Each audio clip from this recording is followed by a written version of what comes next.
Disauri reng aku rak semara sesuk sore ta nyutang 75 wae ngejur sirah Petro ki nek muni mutangke ngono ki ijlik-ilir aku rak iso omong to sing 50 saiki sing selawe ketiga kok ngoyak saiki. Aku ki ora nagih utang. Leku nembang iki mau Saurana. Iki tok-toke langen Mandrawanara. Aku dadi Dasamuka, kowe dadi Anoman. Lak ngono karepatiku. Bagong Wiyaga Anjuratine. Apa Wiyaga tak teko terus Anjuratine. Ya mengko kok. Gandeng wong nabuh kono do tantangan keleren lak karo memangan. Lakone iki apa? Lakone Anoman Duta. Oh, narak ngono. Aku le wangsilan aku tembang sinom. Sinom ki piye? Sinom ki maca pate ngene. Suniki tutaning nata Prabu Rama Pancawati kekasih Bambang Senggana ya iku Senopati. Magangan nyarawak mamila Rawana Prataningsun. Lha tinuta Sang Rama Wijaya kinen motong murtan dadi wis tututa Dasamuka ingsun bondo es. Saniki tutaning nata Dasamuka ingsun bondo.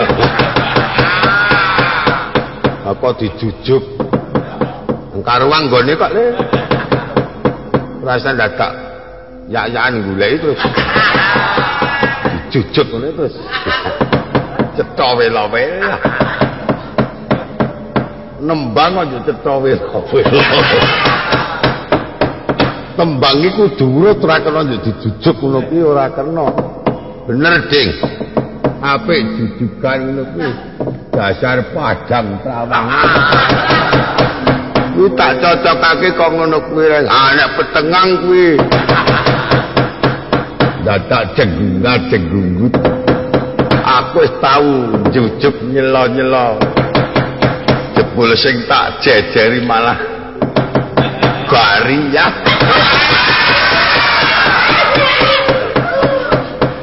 Kuwi apa tuman kuwi? Wong nembang kok jejer Bariyang mongko adikku dhewe isin aku tuwana lek ndleser arep jejer turu ngono bulane tak jujuk nyela-nyela mah kleru nggone adikku penemu kok ngono kok dinggoni gong ora ayo nembang sang nembange karo mlerok ngono. Soniki tutaning nata Prabu Rama Pancawati. Ngono. Sang niki tutaning nata Prabu Rama Pancawati Larawana Prataningsun kinen motong murtan tadi.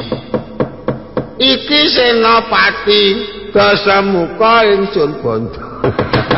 Sing penculut ora kak. Kowe iki isih iso nembang sinom apa ya? Noh. Wis kono nglekare kono kuwi. Tak tembangane dhewe. Wah nembang kok nyuntleng ngono. Ame ngesone kok. Ora iso tak sunane. Ya kono. Beres aku. Sos. Ora wong nembang kuwi jenenge gong. Jan guwa. Ana lawane do mlebu. Amangkel keto wong ming tembang sinom kok ora iso ora. Son iki parijata yo dadali. Son iki taneng nata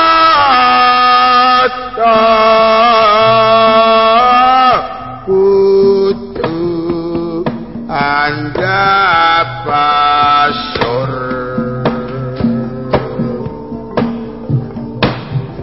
wani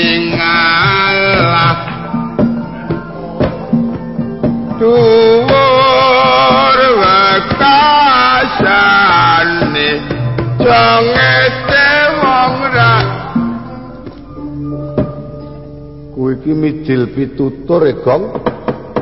Lanjut. Bapang den simpangi ana catur mungkur ngono kae to kuwi. Dudu kuwi. Oh. Kok kleru nggon kono kuwi sing kleru nggih ngendi larikane ya, Truk. Sone kitutaning nata nek diparijatake. Sone kitutaning nata. Oh. Sone kitutaning nata.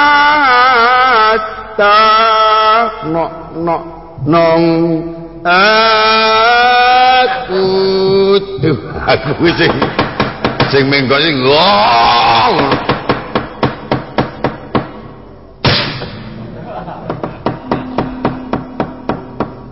ora teles e penyunyuang ane Anoman kok bedenggu semono kuwi yo Anoman saka ndi kuwi Anoman ki cilik sing rincing kae kok nglemburu kaya Anoman abuh e Soli saya nembang aku nembang aku ngapal kowe kok wangger kowe ngurusi aku nembang iki men pikiran tak omongi ora sembrono ki nek ngeningake cipta kono wis mak slonong son nah kowe lekas meneh sing nembang ki aku wer nembang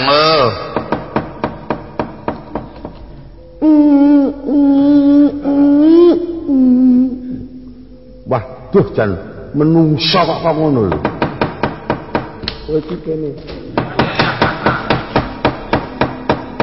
kon teturon ning kono rewel temen lho wah jane sia-sia nek abidong ora dikanggokake iki sing krah kuwi wong nek ngono kuwi apa ketemu nalar wis mbok dadi gemati iki kuwi tak sepisan terus kuwi tak kon gemati ngono kuwi jenenge menyedulur temenan ora kok nek kanggokake kuwi dilus-lus kok nek wis yo ning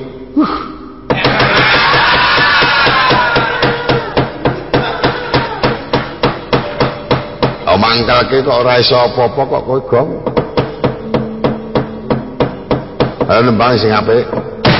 Sone kitutaning nata klang kling kowe lha apik.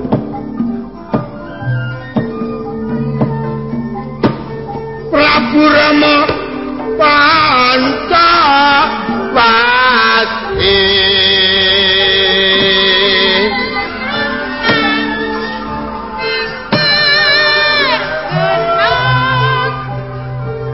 Kekasih Bambang Sangkana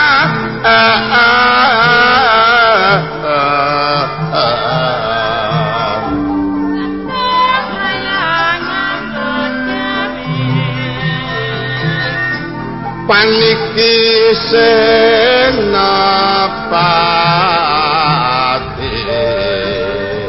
rangaring kudu eling mrek paring makangan rawa mami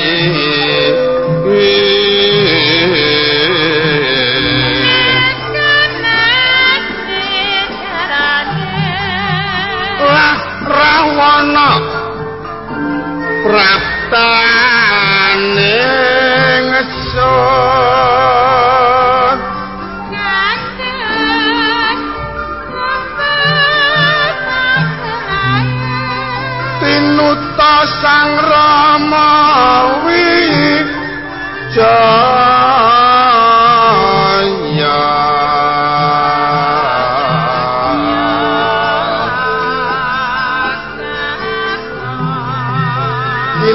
motong mordan tadi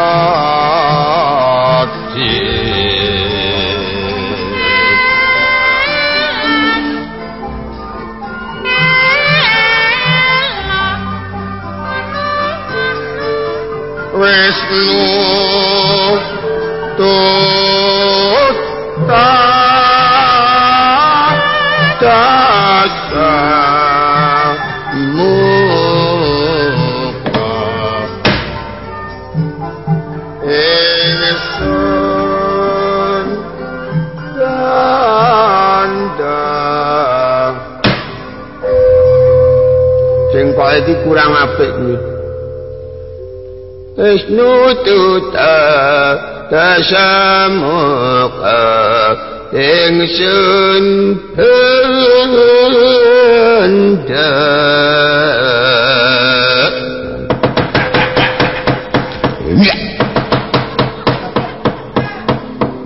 Nuturi kok ngono wae. Nembange nelenceng-nelenceng dadi Bapang den simpati kok nuturi wong. Wah, Kang Gareng nek Sinom Parijata suarane jengek-jengek. Ang swara sing jenenge swara bledek iki aku. Ana aku kuwi gedhe empuk cilik arum. Wis wangsulan aku genti nimbangi muring-muring iki. Anuman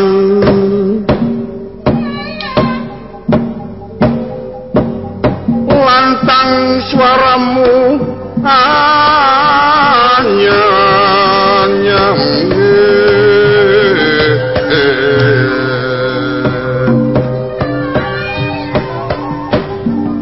iki rawana raja kena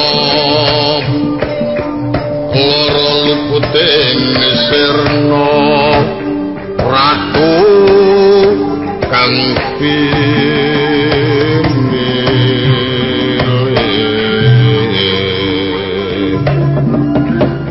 Saito ngarsa sakti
sidem kang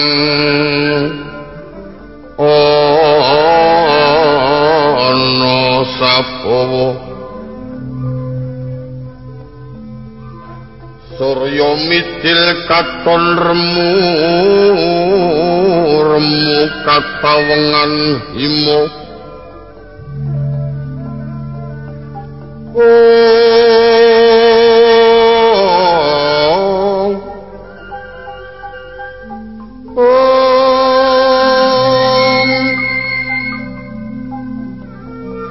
sirup tengahing wono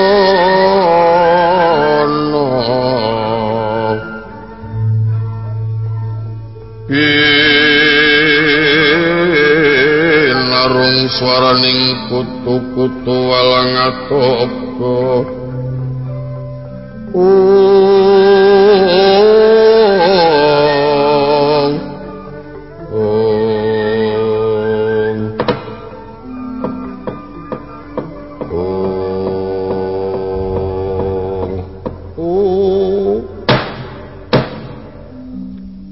kawontraning guru-guru kang bisa amiwiti lan mungkasi guru-guru wulu tumbu ing Madukara Ki Lurah Semar Badraya kang rikala semana momong putra tiga pambayun Nalagaring panenggak kantong bolong wuragil Ki Lurah Bagong samya bituta maluk beda pati wonten madaning ora mbuh rami yen katandra kaya sadya mbedal negara kaya ratu rebut wanita nanging sawunya kekalih den buntang Dawata wis tebih paninget marang Purwaduk Sinanira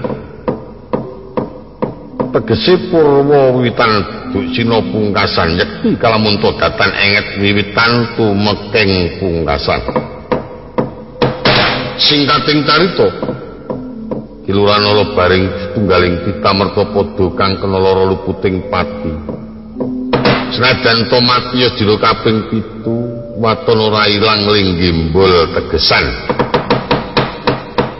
bisa mulya temadati dadi teman mulya grikah anuliwa wungu pungun-pungun tiasira Ki Lurah Nalagaring wah Sulambono kapas pandak curiga nata telih bitik menol-menol adiku Petruk panjen kanjingan setan alasan lawang adiku Bagong ora dosa ora perkara kok dadi melu dadi korban aku diguang tiba kene aku iso eling Bagong tak delok malah saya mleret Bagong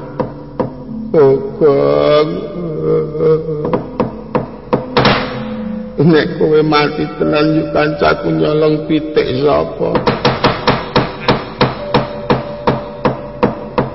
becik kowe tangi ya Gong mesakno karo Suti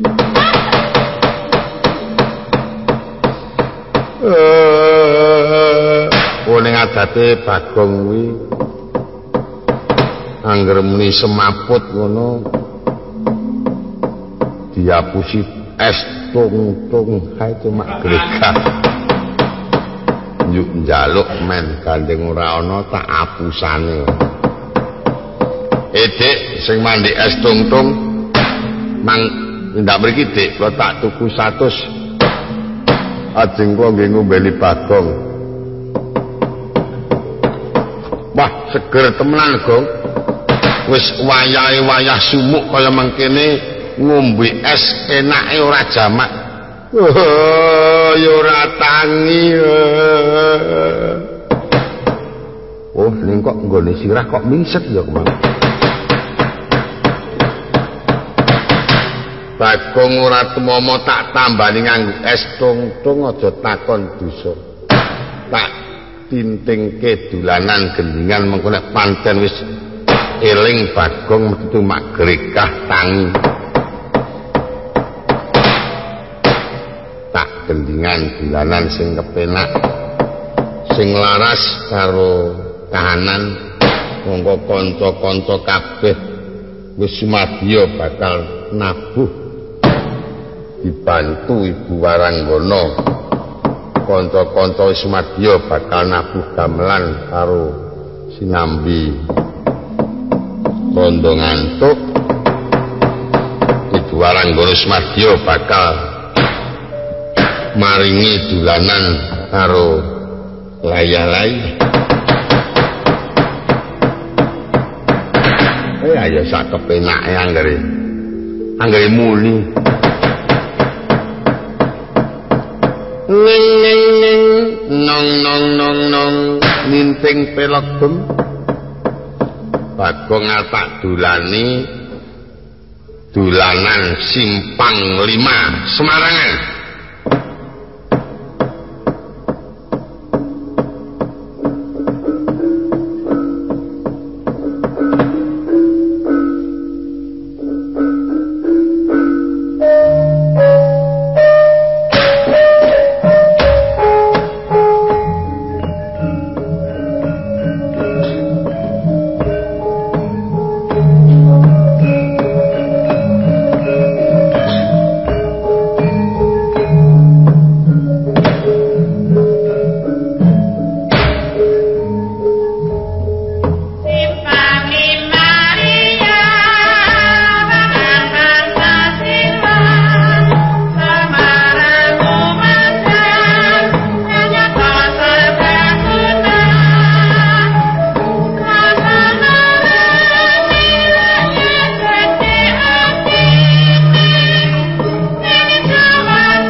Pengkilen juga kan ora ana kancane ya.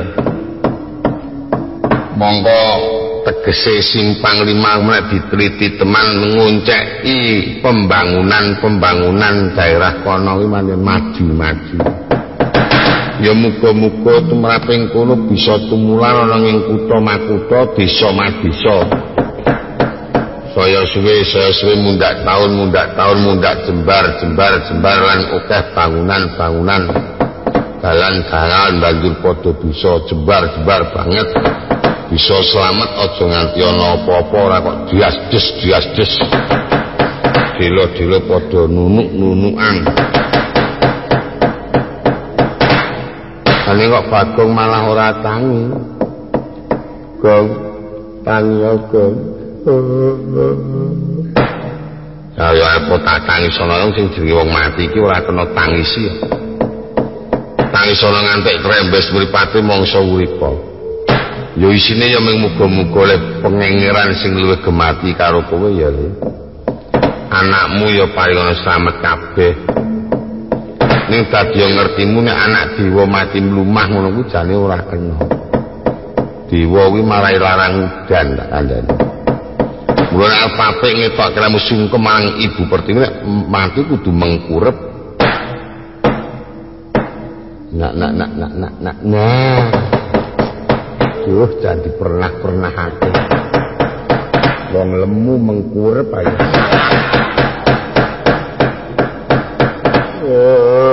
Ya mesora iso tangi temenan, Kang. Ya muga-muga iso lepas paramu jembaro kuburmu. Ning anak dewa ki nek mati mengkurep ngono kuwi sejatine elek, awit marai nyangarke bumi.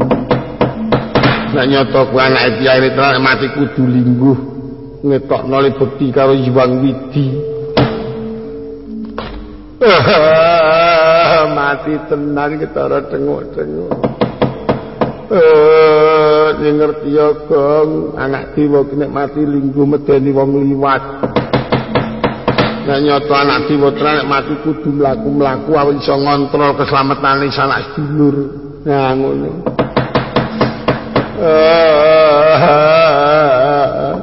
Kok ya iso mlaku temenan. Ning ngerti ya, Gong, anak dewa ki nek mati mlaku mung kaya ngono kuwi ora pati wangun. Wangune kudu karo ura-ura. Wis tau weruh mayit dadang gula. Lanjur Pak Pendono. Nah, wong mayit kok ya kon linggo-linggo kon mlaku-mlaku kira nalarmu kuwi. Lah jare nek mlumah nyangarke bumi, nek ana wong mlumah. Mengkurep larang udan iki wale, nek mlumah nglarangke udan, nek mungkurep nyangarke bumi. Begogo medeni wong liwat. Mlaku-mlaku isih kon ura-ura, omonganmu ki ora kena digugu mayit kok tak rasa-rasa. Ana mayit kok iso nggugu wong. Kemau kapake karo Petro, kapake dicur-cur aku. Juan kemi seluruh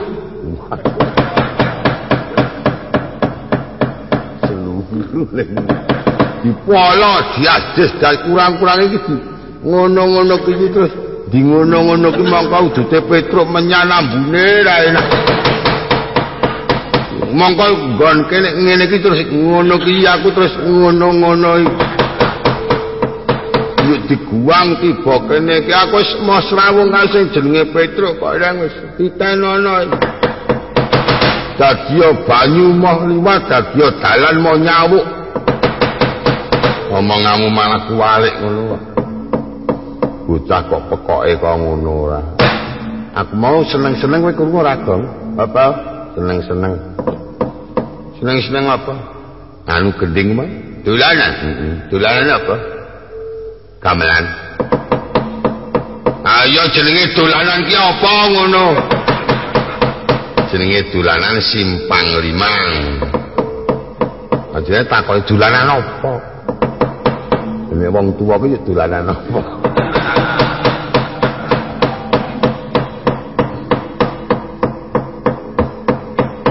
Iki ya banget.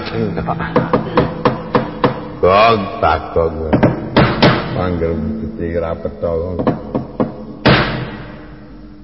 Aku kira nesu-nesu temenan. Dianggap sembarangan. Anak Petro mrene aku mau anu-anu. Aku nek geguyon. Nesu-nesu. Nang mripate sabang ngene iki nesu, beleng iki.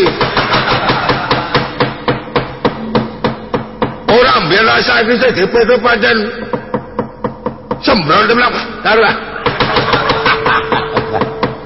Wis. Lah mu meto-meto wis kok. Lah wong dhuwur meto-meto ngisor gembos ngono ya. Saking marem-marem. Ning sing jenenge sedulur kuwi aja nganti trah. Nek iso aja ming karo sedulur, karo tetepungan, karo tangga teparo, sing bisa saya suwe saya rumaket dalaran ing atase pasduran kuwi nimbulake kekuataning urip ngono. Aku nek karo masyarakat apik aku. Masyarakat, masyarakat. Masyarakat. Nek karo sing jenenge presto ku pancen. Ora lega rasane atiku kok.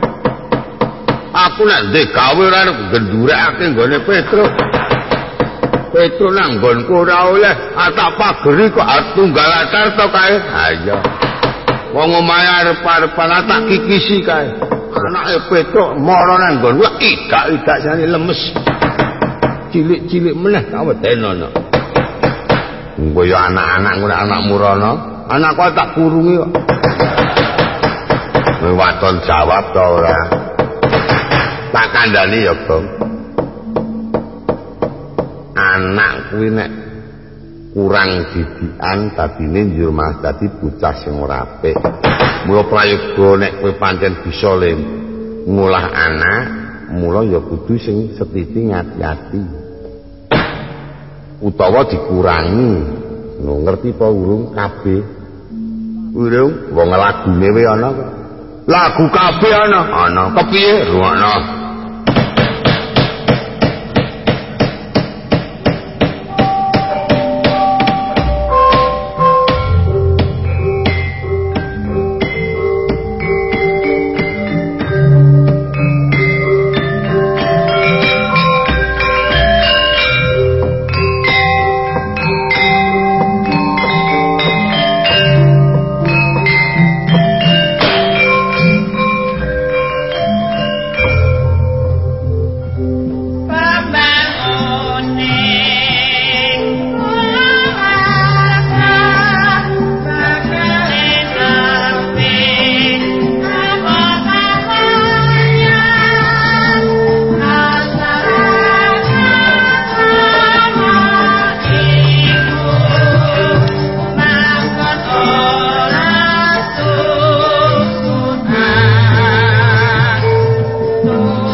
Sing akhire iki bisa nyehatake marang awakmu lan bojomu. Kaping pindhone akhir tembene iki jagat ora sesak ngono, manggon ora entul-entulan. Lan nggonmu goleke pangupa jiwa ning anakmu ora ngerkoso ing atase mingsak kowe kuwi. Paling ora anake ya papat. syukur 3. Dadi wektu iki bojomu kudu kon kabeh. Tak kampleng kowe engko. Lho, kok mahal ngampleng. Adimu ki aku ngabekke ket winganane. Apa aku kabar sing cilik dhewe ki lahir nyondol plastik e. Kuwi dandane kurang anu gong, kurang kontrolan. Mula sing kabeh kuwi kudu saben-saben kontrol. Ora kontrol pisan ngrusakke awak ping pindune ana kedadian ya kaya ngono kuwi. Nek sing jan kabeh bisa sip temenan iso kurang anake temenan tiru aku. Carane kepiye? Manut aku. Carane iki kowe kudu prihatin turu nglatar bojomu turu jero. Wis nglengkara nek bakal bisa tambah anakmu. Waduh, payah. Adem, kemul kloso. Omong-omongamu wong pemerintah kok jeneng dianggep kalah karo Bagong. Ayo ora.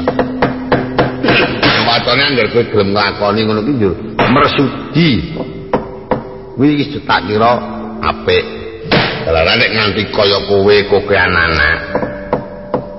Padha karo ngecer-ecer kere. Ngono. Kene akeh iso mlaku, meteng meneh. Bayen akeh mlaku, meteng meneh. Sing lair dhisik do rembes. Sida kena penyakit G3. G3 ki gendong, gembol, gandeng. Ha cilaka ta kuwi? Kuwi arep ngirit, kuwi anggere lair tek-tek.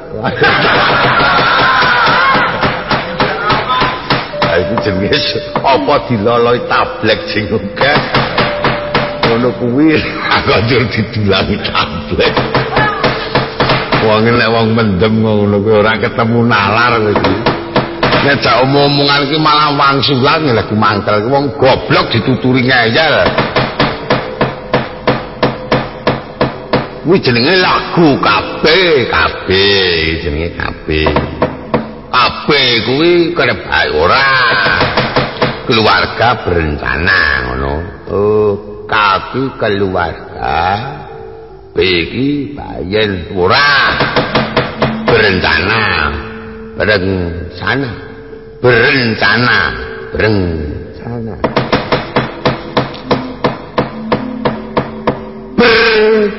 ya tadi.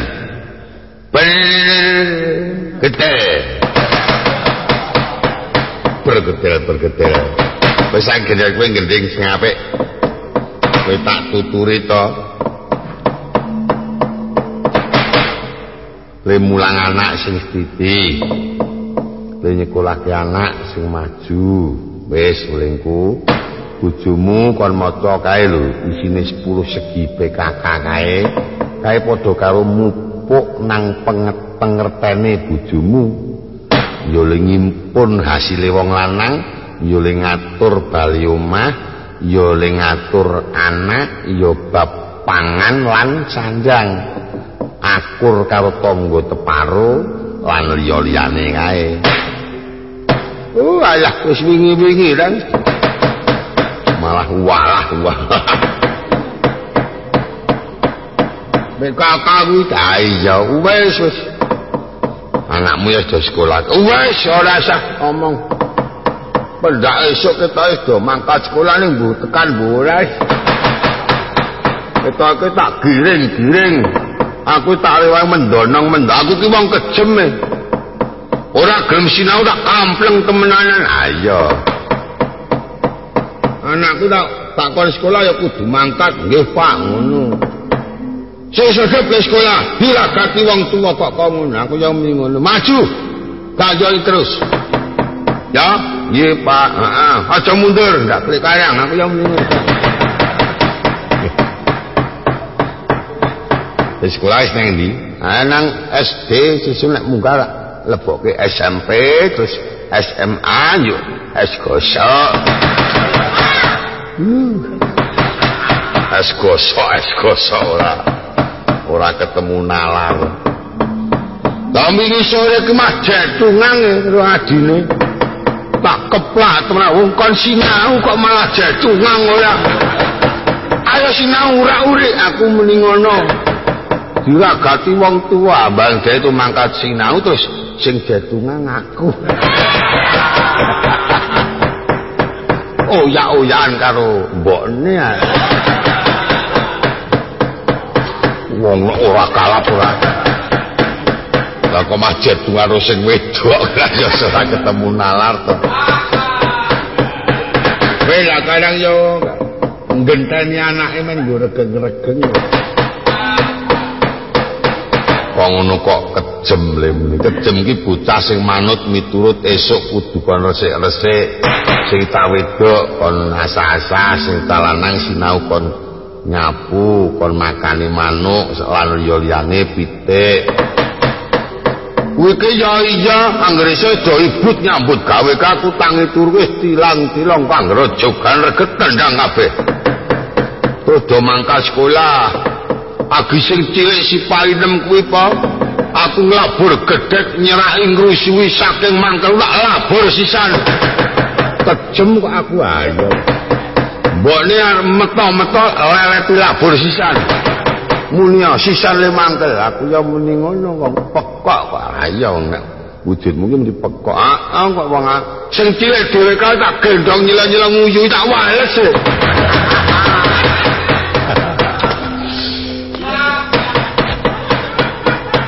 Bagong mong ngono nek nyawa lho. Ayo ora umum bayi digendong nangis nguyuh kok matok males ya ayo. Wong kejem. Kejem kae kejeme wong ora urus ki ora. Ayo gending sing apik. Mengko gek gentenan. Aku gelem gending ning mengko nek Petruk mrene bubar.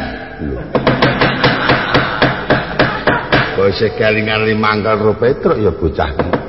Aku pancen agek ora akur karo sing jenenge Petruk kok. Wis gek gending tak tatane men dadi tabuh iki gender kene iki. Ini gambang kenong gong. Terus bonang gender kantung. Saron demung kene. Terus kene kingkung nggon tenong. Al gending apa kowe? Gending apa? Grutil. Apa? Grutil, kudril, grutil. Ayo kana kek nyuwun tulung kari Biwaranggana supaya ditawani kudril. Nyuwun tulung Ibu Kudril supaya dipun bawani Waranggana. Baru Ibu Kudril kepiye kowe iki ora?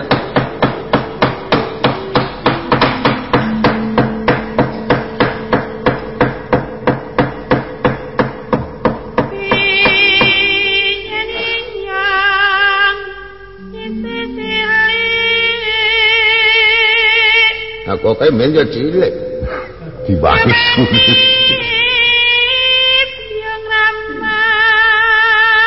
aku mah simbah barang sing kemati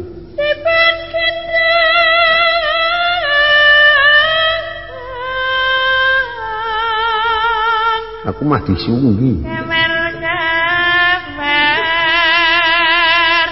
madani aku kowe iki wong menembang kok tak wangsul iki kan. Wangi dipun kudan. Aku ya iya. Dijunjung lan disawang. Aku malah disung barang. Inyong nangis aku mah jerit nek aku mbiyen pariane yo ketilan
sing kari barang.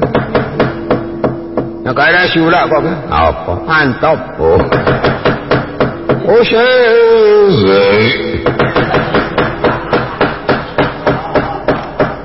wah apik ki mau kudrilmu moga. Anggar tiba gong terus op ya. Ning kukik. Apa iki kudril? Iki jenenge krutil, anu kudril ayo. Wis tau krungu nganu dolanan iwariwir. Apa iwariwir? Kok urung tau krungu? Wirawiri. Ayo kuwi iwariwir. Amri wirawiri ya iwariwir. Apa jajal tadi wirawiri.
gandeng gong murah.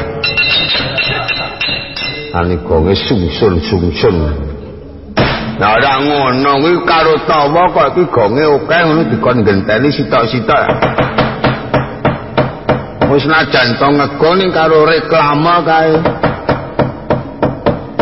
Gonge sapa ya iki ya durus lah ngono ta nek krungu wong-wong. Oh kagungane Pak Prapto anjuk dituku siji. Bayar temen.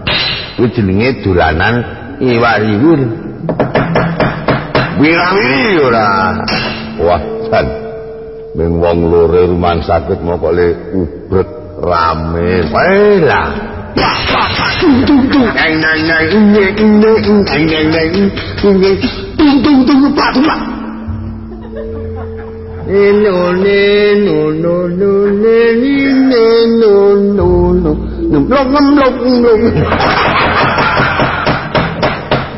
Kita bunang runtunge celalakan ganti. Nungen apane. Itu ini bubar. Ditawat.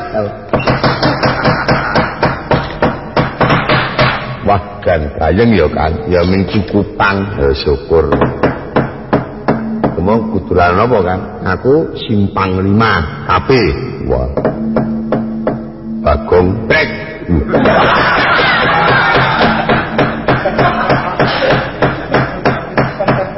Gending brek iki gending. Brek ora urusan karo kowe ku dengkulmu. Yo dosaku ki apa? Dosaku ta apa? Dadak mukir kok ngono. Tak indhe tak kempit kok ngaku ya dosa. Dosamu ku tak sunggi barang kuwi. Genakene diantemi isih di. Aku kali-kali tak ngono-ngono mau. Aku mangkel, Bro. Anak ambune enak-enak amono. Mongko ngono ki. Yo.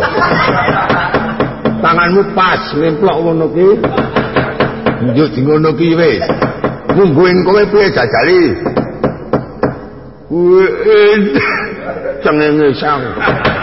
Samplak sisan. Gending aja angger kowe gending sing apik bakong kepengin. Gending sing apik. Arep gending ali mili lengo kae. Ora butuh ngrungokake sumpel. Main tak ganggu kok ben. Wis rasah kowe terus pokoke ngerti-ngerti terus gending dolanan.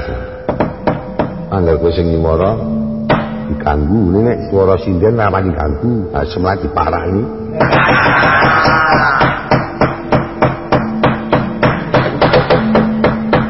Kon bawani dolanan. Slendro ya kan. Dindang Kasemaran. Apa? Dindang Kasemaran saka kono, para kono. Domong apa cilik-cilik mau? Apa ora?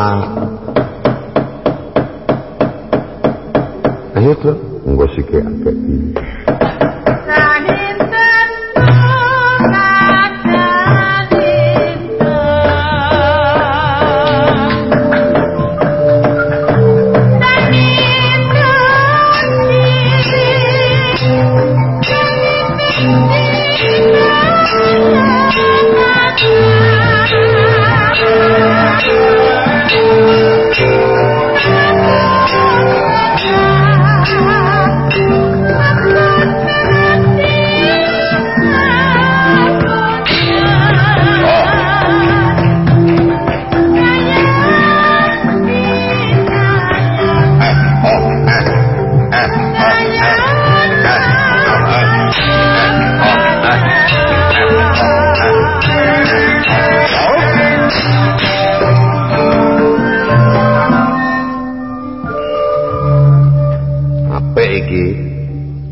Menari pertama kali kepala sama kepala, iya.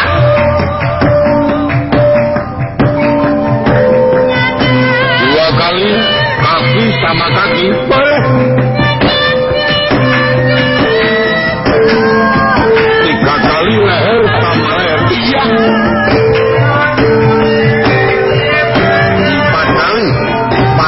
sama pantat. Iya. 5 kali hidung sama hidung. Iya.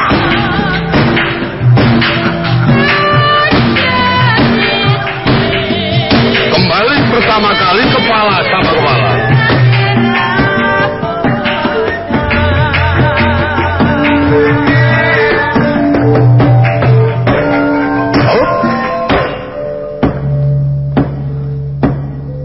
Iki wis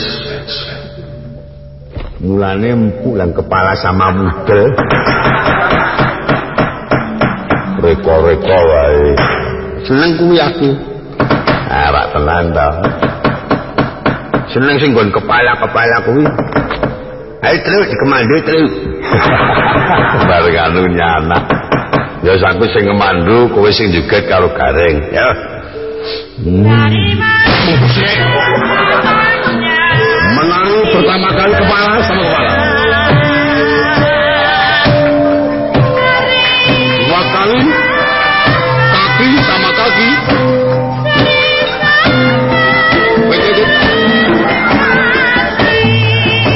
3 kali leher sama leher.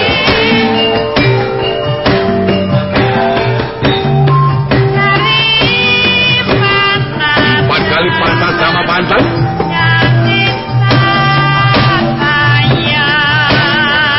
5 kali hitung sama hitung.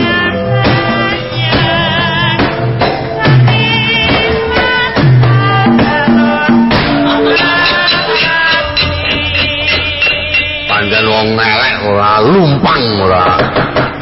Lah hitung sama hitung kok hitung sama sarung kae wong. Oh, hitung ki. Oh iya, Jeng. Ana hidungku mendelep e.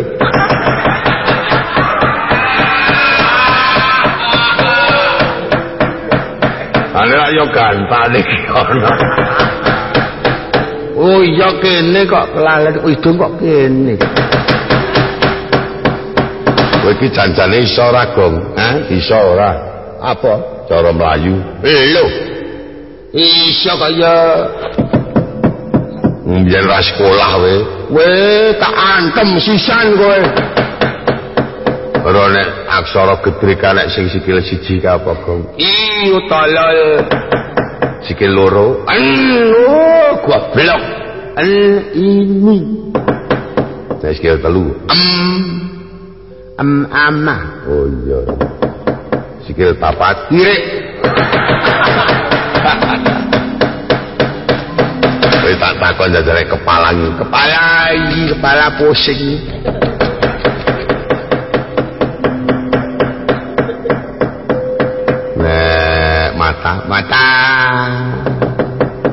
Mata lebar.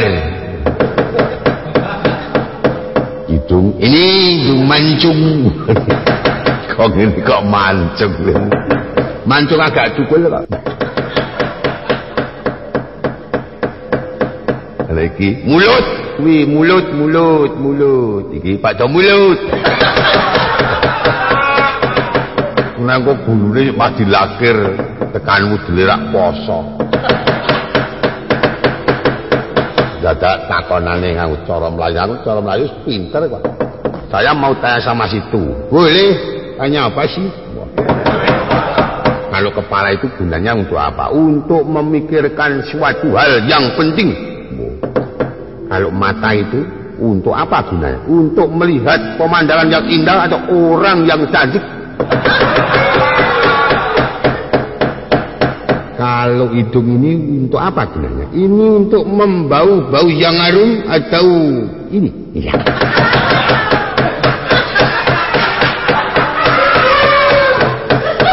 Kalau mulut ini untuk apa gunanya? Ini untuk makan makanan yang enak. Kalau mulut itu untuk makan belek. Ya kok ngantem ora. Kalau tangan itu untuk apa? Ini untuk mengambil barangnya orang. Barang yang penting. Kalau telinga itu gunanya untuk mendengar suara yang merdu. Wah iya.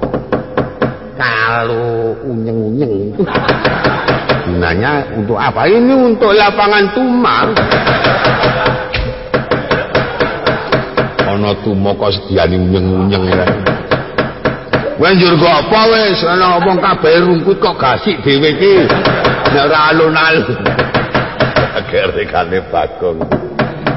Lho nyatane ra yo sing ngendi kabeh ra ora ana unyeng-unyenge ta mikirne. Bondo ki nek ora kalap ya kok ngono kuwi anggar takoni senengane blender-blenderke ora. Weh, cek ora leren ngono. Waduh, Pak. Dan wis digiring aku. Wis do geguyon lho. Aku rene arep ngandani kowe. Angger dadi sing ngandani. Patut iki. Semar nesu tenan.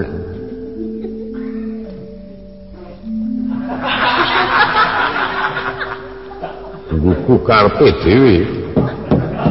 Wong tuwa ora urus senengane iki bengak-bengok. Monggo angger muni. Oh lho. Kenal pote. Brejes. Gila Pak. Kowe dolake kenal pot. Tapi aku wong tuwa kok tok anggap kenal pot ah.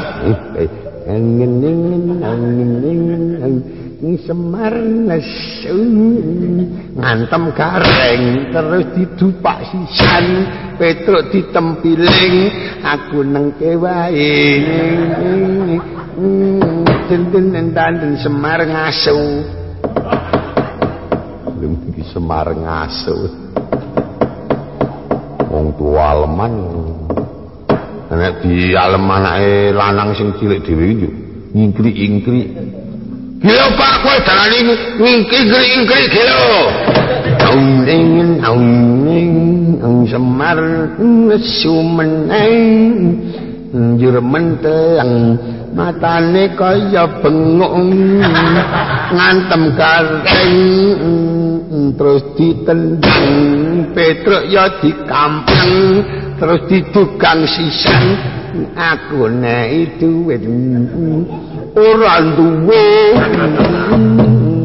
Semar melarat kowe iki minggat to Gong wong tua digameli ora bungai nek api omono rengkak-rengkak kok banyak bilonya kowe doleke Semar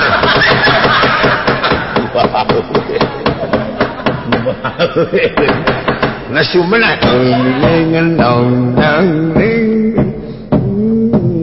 Semar nesu ngampleng gareng terus ngampleng Petruk ngampleng aku rawani gregetan njuk jengkele dhewe ember ora wong yaine yo dijengkelit-jengkelitke ora ora ndak ra lunga-lunga e Kang sepane Semarandana wae Kang ya kanggo supaya Retna penggali Ndara Arjuna goleki pusaka pirang-pirang dina ora ketemu tak aturane presangka supaya mantep penggali. Iya ayo Gang ya.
Kali-kali kowe ora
Sirebdata Pitana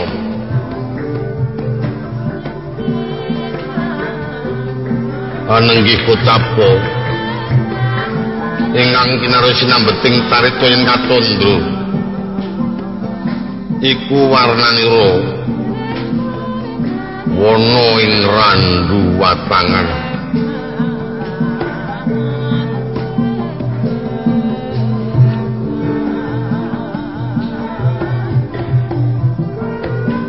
wana kawis kondang gawat kaliwat-liwat wingit kepati-pati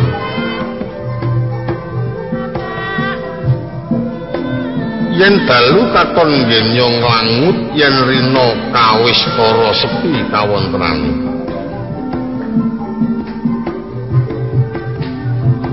sanyatane akeh kayu kang angker makangaing ewadene ana salah satunggaling satriya ingkang kumawani manjing dening wana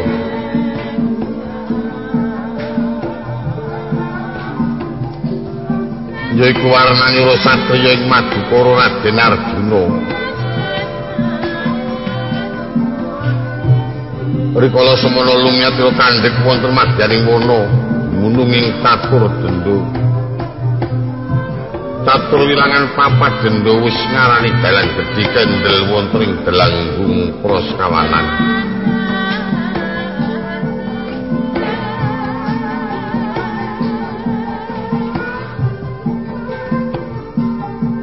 sinambi midhangetaken kukila kang sami macar wuwuhan nanging kang bisa gawe reseping penggali kejaba mung swaraning manuk sir gunting utawa manuk cing-cing guling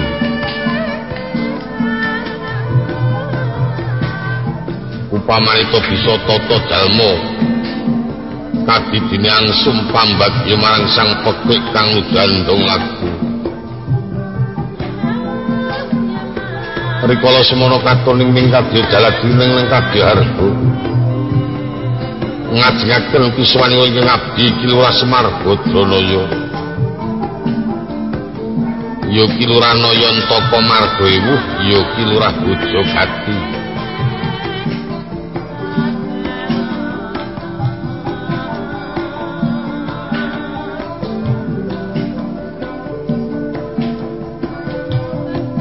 kanthi putra tetiga Kilurah Nalagaring Petruk Semawana Bagong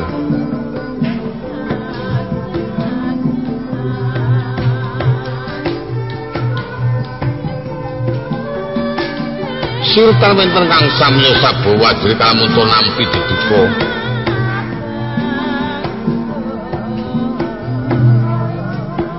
gantaring carita gelis kang munggel kawi